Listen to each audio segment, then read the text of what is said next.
Jeudi de midi à midi 30, Flash News était mon Insta. Un invité qui nous raconte l'appli irrésistible. Dis-moi, la question minute de théorie avec nos chroniques star. Et puis la météo de l'IA, la météo de tous nos espoirs. Dis-moi, je peux pas, j'ai IA, you, IA, you, je peux pas, j'ai IA, you, IA, you, la question minute de théorie avec notre chronique star. Oh. Et puis la météo de l'IA. Bonjour à tous, on est jeudi, il est midi, c'est Je peux pas, j'ai IA. Et on commence tout de suite avec les Flash News numéro 1. Je vous partage tout de suite mon écran. Aujourd'hui, sur Google Sheet, l'IA s'invite dans vos feuilles de calcul. Dans Google Sheet, Gemini peut désormais catégoriser automatiquement vos données, transformant par exemple San Francisco Giants en baseball plus vite qu'un lanceur ne lance sa balle. L'intelligence artificielle résume aussi par exemple vos retours clients en version positive ou négative. L'IA de Google analyse donc les contenus de cellules et est capable de catégoriser vos données, une option qui va booster votre productivité. Flash News numéro 2. Et là, on revient sur ChatGPT avec une fonctionnalité qui est assez sympa. Toute petite démo, vous allez dans les paramètres de ChatGPT. C'est, je suis désolé, seulement valable pour les soit la plus, soit la pro pour les plus riches. Vous allez dans la personnalisation et vous activez la fonction mémoire qui fait référence aux éléments mémorisés. Et donc maintenant, ChatGPT va pouvoir se servir des éléments mémorisés et y faire référence. Petit exemple, hop, un nouveau prompt, et on va lui demander de me décrire. Voilà, un petit instant, je retrouve mes... Voilà. Donc je vais lui demander de me décrire en se basant sur toutes nos conversations et en étant accrocheur. Allez, vas-y, qu'est-ce que tu penses de moi, ChatGPT ? Voici le boss conférencier IA, un esprit affûté à la frontière de l'humain et de la machine. Il manie les mots comme un sabre laser, avec précision, panache et une bonne dose de malice. Il ne pose pas de questions innocentes. Chaque échange est une petite quête de sens, une mission pour éclairer, étonner ou, parfois, juste savourer le plaisir d'une conversation bien tournée. Toujours un pied dans l'anticipation, l'autre dans la répartie, ce boss-là ne vient pas pour faire du remplissage. Il tisse des ponts entre les idées, les disciplines et les humeurs du moment avec un naturel déconcertant. Son super pouvoir ? Rendre l'intelligence artificielle vraiment intéressante et même drôle, soyons fous. Charismatique sans chichi, curieux sans fin, un brin philosophe, souvent provocateur, juste ce qu'il faut. Bref, un type qu'on écoute parce qu'on sait qu'on va repartir avec quelque chose, un sourire, une idée ou l'envie de creuser plus loin. Je trouve que c'est particulièrement to the point. Bon, c'est un petit peu flatteur, je l'avoue. Alors, petit rappel, c'est uniquement si vous avez la version Pro ou la version Plus, mais c'est assez sympa et vous voyez que ChatGPT commence à vous connaître. Alors, Flash News numéro 3, et là, je quitte le partage pour le moment. Flash News numéro 3, et là, on va passer à Harvard. Développer ses qualités de leader avec l'IA, ce serait donc possible. 3 chercheurs de Harvard ont découvert que les compétences de leadership sont transférables entre management humain et management d'IA.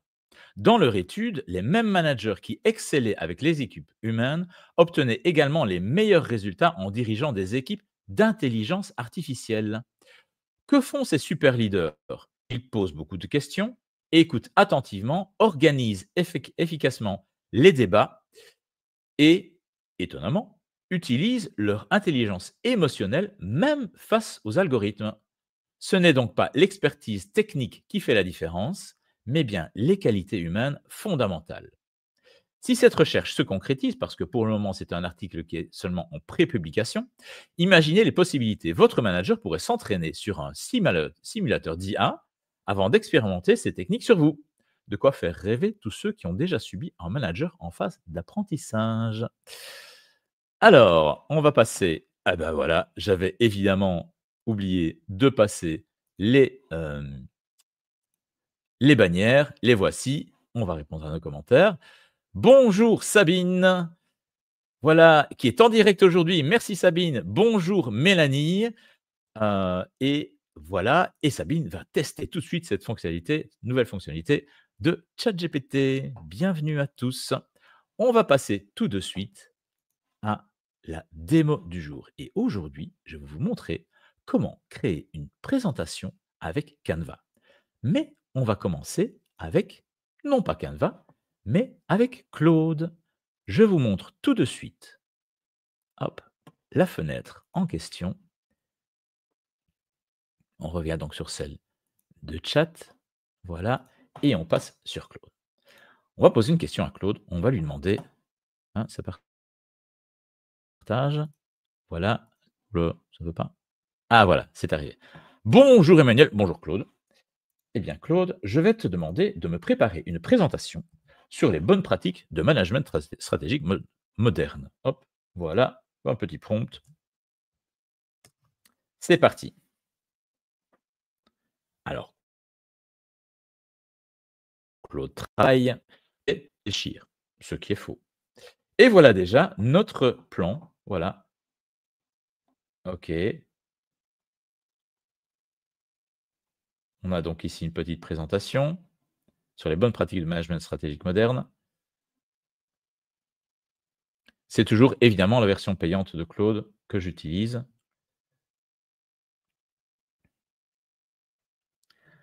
Ça a l'air assez sympa. Conclusion, voilà. Qu'est-ce qu'il me demande? Préparer. OK. Présentation complète. Très bien. Eh bien, on va copier. Alors, on ne peut pas exporter directement de Claude vers Canva et on ne peut exporter qu'en mode soit PDF, soit Markdown, donc MD, qui n'est pas lisible par Canva. Par contre, on va copier et on va passer par Word. On va coller tout ça dans un document Word qu'on va sauver. Je vous montre vraiment tout le process. Voilà. Hop, je veux juste sauver. Où est-ce que je peux sauver? Ouh loulou. Exporter peut-être. On va exporter une copie.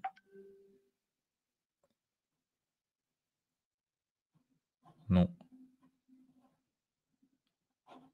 Allez, allez, c'est sauvé automatiquement en ligne, mais moi je veux l'avoir en. Hop. Bon, c'est pas grave. Ce que je vais faire, parce que j'avais déjà prévu évidemment et j'avais préparé d'autres fichiers, je vais donc ici sur Canva et je vais porter mon fichier. Ok, je vais sur mon disque dur, je vais chercher le fichier qui était préparé. Hop. Un docx qui s'intitule « Les bonnes pratiques de management stratégique moderne dans le secteur financier ». C'était un document un petit peu plus long que celui que Claude nous a fait là. Et on a ici notre fichier qui s'importe. Je clique sur mon fichier et vous allez voir ici que j'ai un bouton qui est avec transformation.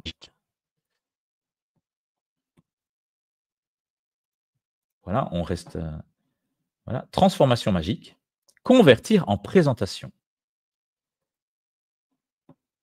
Voilà, donc on est en version bêta et je peux choisir entre différents formats. J'en ai deux qui sont à ma marque avec uniquement la prise en compte des couleurs de ma marque, mais je vais prendre une autre. Je prends ici, par exemple, celle-ci. Voilà.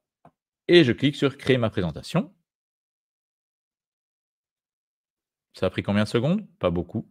Et j'ai maintenant ma présentation qui est prête dans Canva, avec tout qui est bien organisé sur les slides. Voilà, l'introduction, les titres qui sont bien séparés. Voilà, 1.1, 1.2, 2. Vous voyez, tout est bien. J'ai utilisé cette fonctionnalité pour la présentation que j'ai eu l'honneur de faire pour la CPME ce mardi. Et franchement, ça a épaté aussi les personnes présentes. Voilà, et je vois que je vais tout de suite accueillir mon ami Antoine Blanchy, qui est notre invité du jour. Antoine, Bonjour. bonjour. Comment vas-tu, Antoine? Ah bah, ça a été un peu la course, excuse-moi, vraiment, c'est la première fois que j'arrive en retard à ce type d'exercice. Mais bon, on m'a volé il y a une journée et quelques mon iPhone, et donc Oula. il y a toujours des urgences, voilà. Donc, Ah oui, dans le métro parisien. Oula, dans le métro parisien. Donc, tu es à Paris, là, pour le moment? Non, je suis bien à Lisbonne. Entre-temps, je suis revenu à Lisbonne, donc c'est pour ça que c'était un tout petit peu, Ok. un peu tendu. Mais voilà, en tout cas, je suis très content d'être ici avec toi.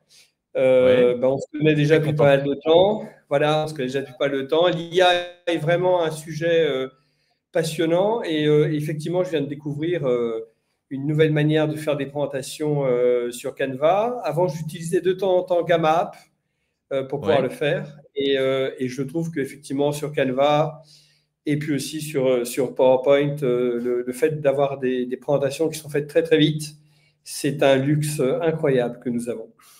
Non, mais tu as vu ça, en 2-3 minutes, j'ai Oui. créé une présentation complète sur les techniques modernes de management. Alors évidemment, Ouais. pour présenter réellement cette présentation, il faut connaître le sujet et le maîtriser, bien sûr. Malgré tout, gain de temps, qui est assez incroyable, hein. Est-ce que tu vas adopter cette technique? Ah ben, demain, j'essaie. Même aujourd'hui, je Voilà. pense. Même aujourd'hui. OK, super. Bon, Voilà. petit bémol quand même, il n'est pas possible aujourd'hui de créer son propre design. Mais mon petit doigt me dit que ce sera pour bientôt. Oui, Alors, et puis l'avantage malgré tout, c'est quand même super parce que si on a déjà des pré-templates, etc., ça facilite énormément. Et puis après, au sein de Canva, c'est quand même plus facile de répliquer ce design, de faire des copy-paste ouais. un peu accélérés sur de nouveaux templates. Donc malgré tout, c'est quand même génial ce que tu viens de montrer. Est-ce que, comme moi, Antoine, tu as passé des heures entières, d'abord sur PowerPoint et même après sur Canva, à faire des mises en page de slides? Absolument, surtout que bon, j'étais en C'est plus, fini! C'est fini, Antoine, c'est voilà, fini! c'est ça. J'étais chez McKinsey, donc on passait beaucoup d'heures sur les slides. Et là, Ouais. maintenant, c'est une économie incroyable. Donc, ça veut dire quoi aussi? Je pense pour les dirigeants d'entreprise, ça veut dire aussi qu'ils peuvent maintenant réfléchir à leur stratégie, la prompter, la challenger au travers des prompts. C'est ce que tu as Oui, bien montré. sûr. Voilà. Et puis après, ça veut dire que à la fin, il n'y a plus que la dimension finishing, mais globalement, le temps qu'ils ont énormément réduit avec de l'exécution, eh bien, ils peuvent l'investir sur l'intelligence. Voilà, exactement, et repasser sur plus d'humain, en fait, donc les IA nous ramènent vers plus d'humain. Tout OK, à on fait. va passer tout de suite à la question de la semaine. Je vais voir si on a encore des commentaires. Oui, bonjour. Alors, justement, Béatrice nous demande si Canva est mieux que Gamma. Je pense qu'Antoine va tester. Moi, en tout cas, je trouve que c'est vraiment pas mal. À partir du moment où tu as déjà ta présentation, c'est fluide, c'est vraiment nickel. Ouais. Alors, Sabine demande pourquoi Claude plutôt que ChatGPT. Alors, pour moi, Claude reste le meilleur au niveau de la rédaction. Voilà. ChatGPT est peut-être plus pertinent sur d'autres domaines, notamment, il a plus de mémoire, il va chercher sur le web. Alors, ça arrive sur Claude, mais dans la version max, qui coûte quand même 90 € par mois, là, vous avez maintenant la possibilité de chercher sur Internet sur Claude. Ça, c'est nouveau. Sinon, dans même la version pro de Claude, vous n'avez pas accès à Internet. Donc, il y a des domaines dans lesquels ChatGPT excelle, donc la création d'images aussi, avec la nouvelle génération d'images qui est quand même beaucoup plus pertinente que DALL-E. Claude n'a pas ça. Mais par contre, pour la rédaction, là, Claude reste quand même, pour moi, nettement plus pertinent et beaucoup moins décelable en tant qu'intelligence artificielle dans la rédaction.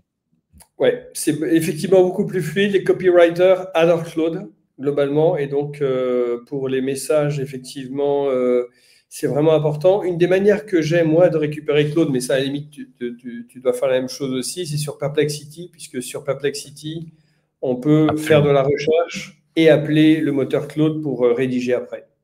Absolument. C'est une belle, comment dire, une belle synergie en fait entre les deux, et donc avoir un peu le meilleur des deux mondes. Alors, Béatrice nous disait qu'elle avait une mauvaise expérience avec Gamma qui lui faisait du grand n'importe quoi. Elle m'en avait déjà parlé, Béatrice, effectivement, donc ça peut arriver. Tandis que là, en fait, Claude ne fait que mettre en page un texte déjà existant. Donc, ne crée pas une nouvelle présentation à partir d'un texte. Mais là, j'ai vraiment décomposé pour utiliser en fait le meilleur de chacune des IA, parce que je pense que c'est ça un petit peu le secret aujourd'hui, c'est d'aller chercher le meilleur outil pour chacun des usages. Oui, et c'est vrai que Gamma était bien. Ça permettait de dégrossir quelque chose rapidement, mais il fallait, si on veut vraiment être bon dans ce qu'on fait, il faut recorriger derrière. Ouais. Avec Canva, on va s'approcher un peu plus d'un résultat qui est quand même très sympa. C'est une super démo que tu as faite. Hein. Moi, j'ai été bluffé parce que j'utilise pas mal Canva, mais je n'utilisais pas dans cette version-là. Donc, je te remercie beaucoup. C'est nouveau, hein, c'est encore en bêta, donc c'est assez nouveau. Ça a été annoncé aussi il y a eu Canva Create, l'événement tout récemment, il y a quelques jours, et ils ont annoncé une flopée de nouveautés. Je n'ai pas encore eu le temps, je te rassure, de tout parcourir, mais il y a certaines fonctionnalités qui m'ont vraiment parlé tout de suite. Edouard nous demande s'il est possible de configurer la quantité de texte par page. Pas pour le moment, mais comme je le disais, c'est toujours la version bêta. Donc, je pense qu'il y a de nouvelles fonctionnalités qui vont arriver petit à petit. Voilà, et on dit bonjour à Nathalie, évidemment, une fidèle auditrice qui est une grande flatteuse elle aussi, puisqu'elle me dit que le ChatGPT était tout à l'heure flatteur, mais réaliste. Merci Nathalie. Alors, on va maintenant passer à la question de la semaine. Donc, je vous partage à nouveau mon écran. La question de la semaine était la suivante. Et c'est une des raisons pour lesquelles, Antoine, je t'ai invité, parce que c'est un sujet qui nous concerne vraiment tous les deux. Le sujet et la question, c'était quelle utilisation concrète de l'IA appliquez-vous dans votre entreprise? Alors, je vais réduire un petit peu la fenêtre pour essayer d'agrandir un petit peu le texte pour que vous voyez mieux les réponses. Voilà. Est-ce que ça marche? Je pense que oui. Voilà. Et donc, j'avais donné 5 possibilités de réponse. La première, c'est l'automatisation des tâches. La deuxième, c'est l'analyse de données business. La troisième, la création de contenu. Quatrième, le service client. Et cinquièmement, l'IA intégrée à la stratégie. Donc, alors, je vais rafraîchir parce que le sondage est aujourd'hui et maintenant clos. J'avais préparé la fenêtre, évidemment.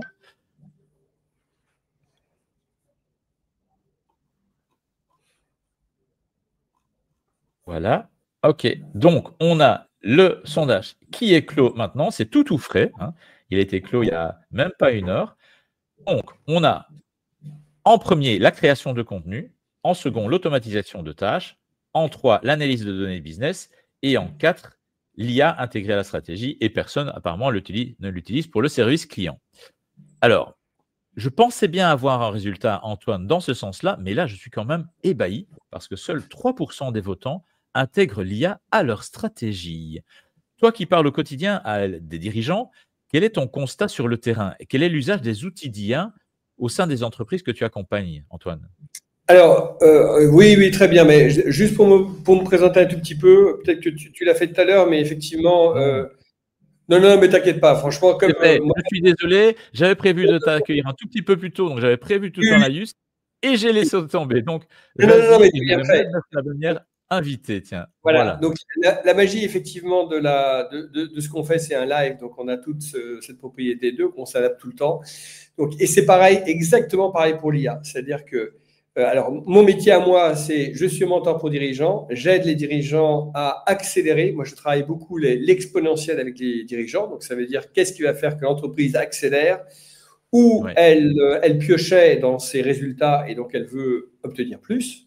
Et la plupart des dirigeants veulent… J'ai rarement vu un dirigeant qui dit non, j'ai pas envie d'obtenir plus. Donc, en quelque sorte, ce sont des méthodologies qui permettent d'aller chercher beaucoup plus de clients, de conquérir de parts de marché, de éventuellement dominer sa niche de marché. Et aussi, quand les entreprises n'ont pas un problème de marché, mais ont plus un problème opérationnel, de, en quelque sorte, libérer tous les freins opérationnels qui peuvent exister. Voilà, donc, dans ma pratique, j'ai été expert Lean, donc expert d'efficacité opérationnelle. Et puis, j'ai fait beaucoup de marketing dans ma vie, j'en fais toujours. Donc, globalement, je les aide de manière très, très générale et à chaque fois, on définit une priorité, on l'attaque. Alors, pourquoi l'IA? Comment j'utilise l'IA tous les jours? D'abord, j'utilise sur 100% de mes clients. Et en quoi l'IA peut servir à la stratégie? Eh bien, c'est très simple. Le vrai sujet d'une stratégie, c'est il faut répondre bien à une question. Donc, Parfois, la question, c'est les questions que j'ai citées d'ailleurs. J'ai besoin de conquérir plus de clients. Des fois, la question, c'est j'ai besoin de fidéliser les clients que j'ai parce que je vais créer plus de valeur sur les clients que j'ai. Parfois, la question, c'est j'ai besoin de retenir mes collaborateurs. Parfois, la question, c'est les questions d'efficacité opérationnelle. Eh bien, vous avez un espèce un coach, en quelque sorte, que vous pouvez utiliser justement pour poser ces questions. Donc, vous posez ces questions, il vous donne une première réponse et il vous aide en quelque sorte à faire un peu de tri. La question fondamentale d'un appui stratégique, c'est en même temps, ça ne suffit pas, mais ça permet déjà d'ouvrir un peu les chakras et d'ouvrir le champ des possibles.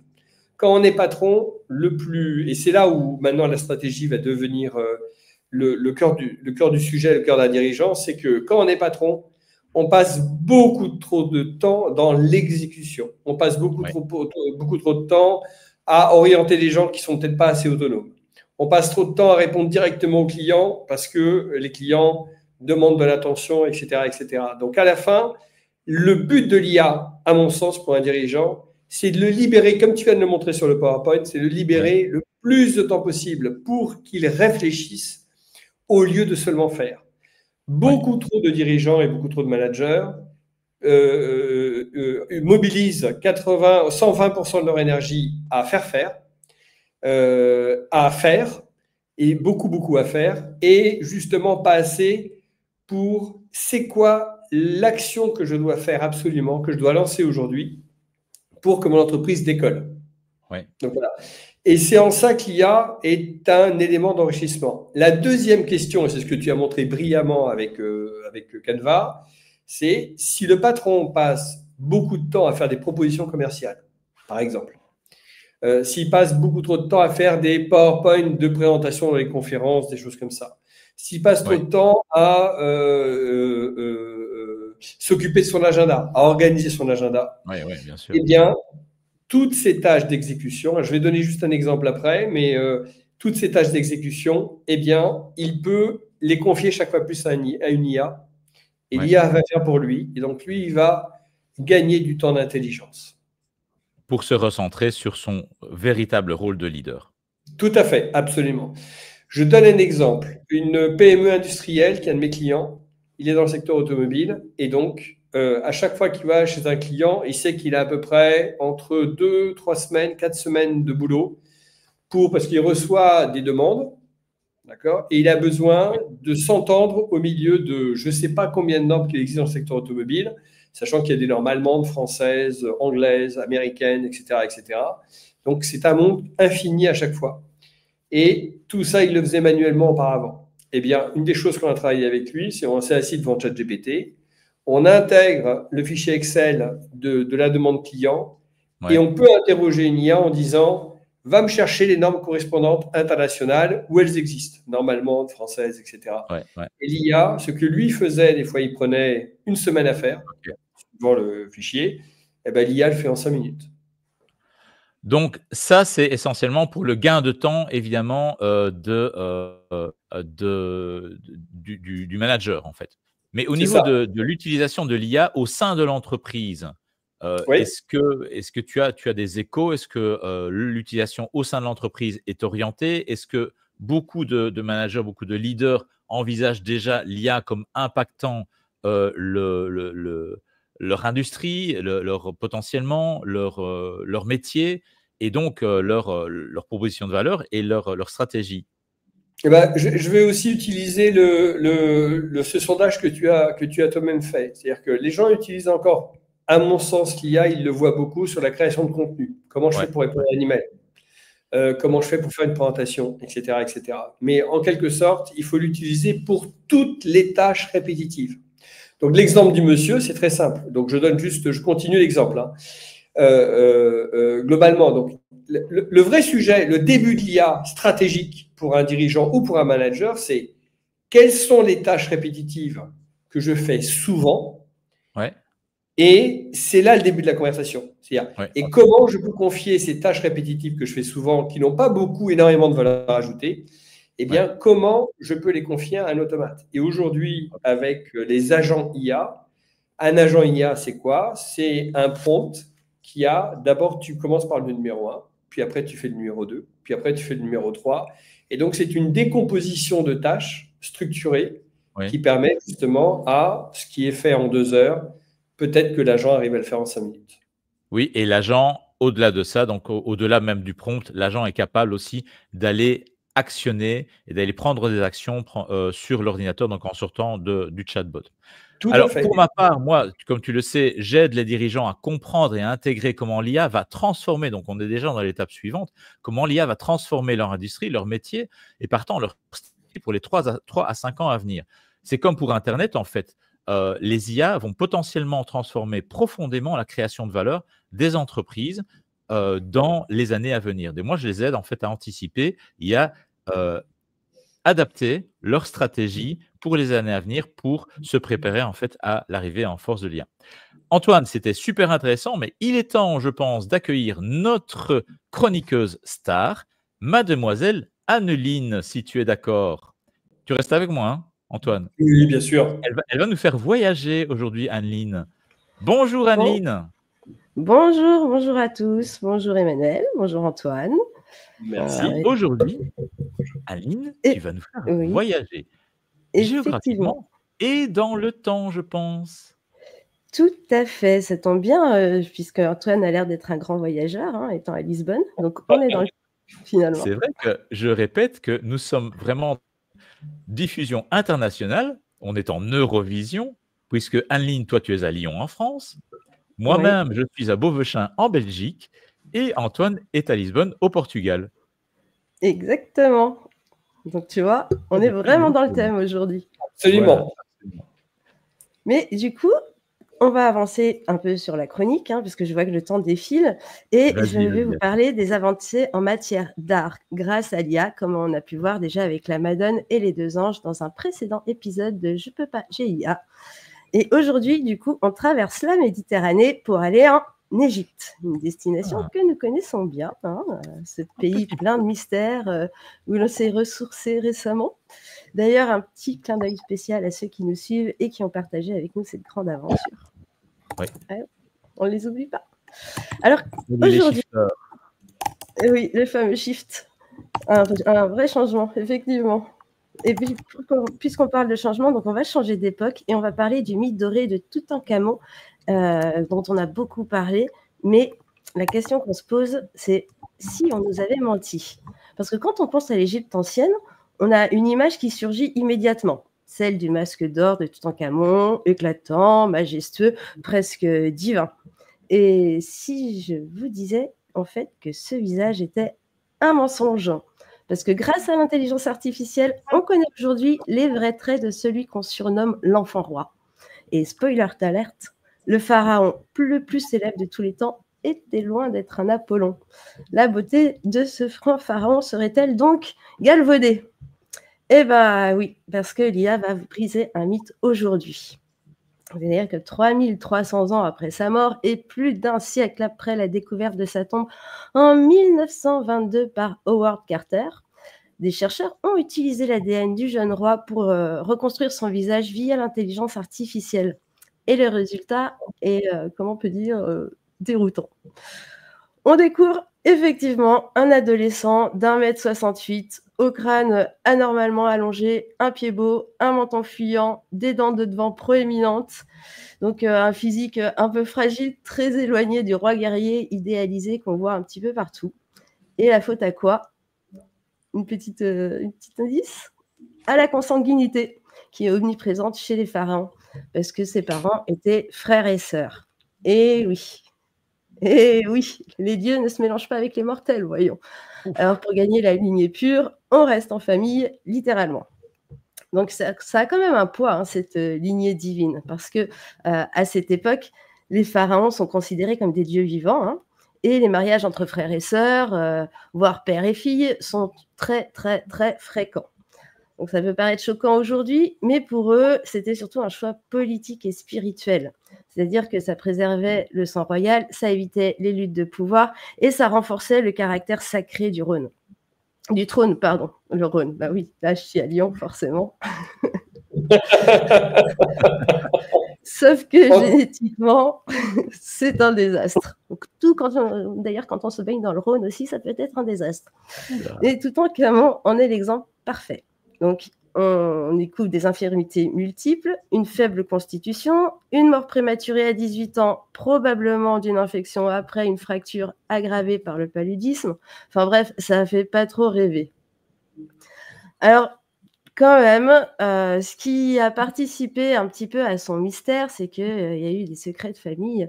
On a aussi idéalisé son image. Et du coup, alors qu'on pensait que Toutankhamon était quasi oublié de l'histoire, hein, c'est justement sa tombe restée intacte qui l'a rendu célèbre, si vous vous souvenez bien. Ouais. C'est la seule tombe royale quasi complète jamais retrouvée, d'ailleurs, avec un trésor inestimable et un mystère. Pourquoi a-t-il été enterré dans une sépulture aussi modeste, visiblement préparée à la hâte? Certains pensent même qu'elle n'était pas prévue pour lui. Ça, c'est vraiment une forte possibilité. Et alors, une autre anecdote aussi qu'on peut souligner, c'est que son cercueil contenait quand même plus de 130 bâtons de marche. Donc, ce qui prouve que le roi, très jeune, avait déjà des grandes difficultés à se déplacer.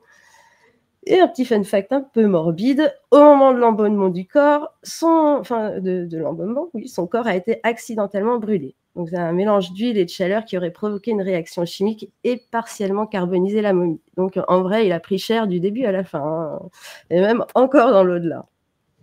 Donc, ce qu'on peut finir aussi sur le petit clin d'œil, puisqu'on parlait de consanguinité, c'est que Toutankhamon était marié à sa demi-sœur, Akhesenanmon, et qui était la fille de Néfertiti aussi.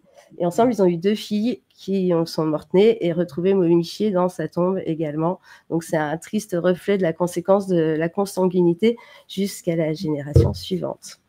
Une autre petite anecdote que je soulignerais sur l'Égypte, parce qu'on parle beaucoup aussi de la beauté des Égyptiens et du nez de Cléopâtre. Sachez que Cléopâtre, en fait, mettait des nez en ivoire, des faux nez, donc son nez pointu n'est aussi qu'une légende, et elle avait plutôt un petit bout de nez tout rond. Voilà, et ça, il y a peu de gens qui le savent, donc c'est aussi le petit truc intéressant qui me fait toujours rire. Donc, ça fait des siècles d'histoires qu'on nous raconte et d'images qui sont l'IA va enlever le voile. C'était des fake news avant l'IA. Exactement, parce que finalement, le vrai visage de Toutankhamon, c'est quand même c'est un adolescent fragile, prisonnier qui est d'un mythe, hein, d'une génétique impitoyable et d'un destin royal un peu trop lourd certainement pour ses épaules. Mais grâce à l'IA, on gratte le vernis doré de l'histoire, justement. Et on découvre un jeune homme, ni dieu ni héros, mais profondément humain. Mais du coup, c'est ce qu'on disait aussi dans une ancienne chronique, c'est que on peut découvrir et avoir des réponses enfin sur des mystères qu'on avait depuis des années, notamment avec la Madone, les 2 anges et le Joseph, dont on a découvert que le Joseph a bien été rajouté après et que ça vient pas de l'auteur original. Donc, c'est ce qui va être intéressant aussi avec cette nouvelle technologie. Ouais, effectivement. Bien, super. Eh bien, merci Annie. C'était une super chronique à nouveau. Donc, merci beaucoup. On va se presser un petit peu parce que le temps file, il est déjà 12h33. Donc, on va faire vite. Et je dois encore vous donner la météo des IA. Attention, voilà, la bannière. Le chiffre du jour, c'est 8. Et petit clin d'œil quand je prononce le 8 à Jade, elle me comprendra. Mission impossible, 8e chapitre. Tom Cruise, ou plutôt Ethan Hunt, et je vous passe la bande-annonce sans le son. Voilà, en tout cas le début de la bande-annonce. Tom Cruise, ou plutôt Ethan Hunt, va une nouvelle fois tenter de sauver le monde, mais cette fois ce sera face à une IA. La menace prend dans ce 8e opus de la franchise la forme d'une intelligence artificielle consciente baptisée l'entité. L'entité incarne le danger ultime dans un monde hyper connecté où chaque donnée devient une arme. De quoi attiser à nouveau les peurs et les fantasmes liés à la conscience des IA. Rendez-vous dans les salles obscures pour découvrir qui de Ethan Hunt ou de l'entité remportera la victoire cette fois. Bon, moi j'ai ma petite idée, mais bon, pas de spoil. Il me reste maintenant, donc vous avez vu le début là, voilà. Il me reste maintenant à remercier Anne-Lyne pour cette chronique où, tiens, les IA ramènent beaucoup à l'humain. Et merci beaucoup Antoine pour ces échanges hyper instructifs. Et Antoine, tu reviens nous voir quand tu veux, bien entendu. Merci, ça a été un vrai plaisir aussi. Merci aussi pour tout ce que tu fais, tout ce que fait aussi Annelise pour justement expliquer l'IA. Et en quelque sorte, une entreprise sans IA aujourd'hui, ça ne va pas durer. Attention, tu as fait une faute de quart là, Antoine. C'est Anneline, pas Annelise. Ouais. Attention, je vais envoyer une IA qui va venir te tirer les oreilles. Qui va prendre le contrôle de l'entité. Exactement. Ok, allez, alors il me reste à vous souhaiter un bon appétit et j'ai demandé à mon fils de me préparer une petite tartine de souris. Puisque je suis en Belgique, je vais manger des crottes de souris. Alors les crottes de souris, ce sont en fait des granulés de chocolat, mais j'aime bien les appeler comme ça parce qu'en flamand, en fait, on dit Meusestrontjes, qui sont des crottes de souris. Et regardez la magnifique tartine que j'ai ici, voilà, avec des crottes de souris. Magnifique. Ah, super. Bon appétit. Merci, ça a l'air délicieux. Nous, lundi, on va manger des œufs de cloche et de lapin, alors c'est pas mieux. Voilà. C'est délicieux. Bon, bon appétit. Et on se retrouve évidemment jeudi prochain à midi pile pour. Je peux pas, j'ai IA. Exactement. Merci Anneline. Merci Antoine. À bientôt. Bon appétit les boss. Merci, au revoir. Je peux pas, j'ai IA.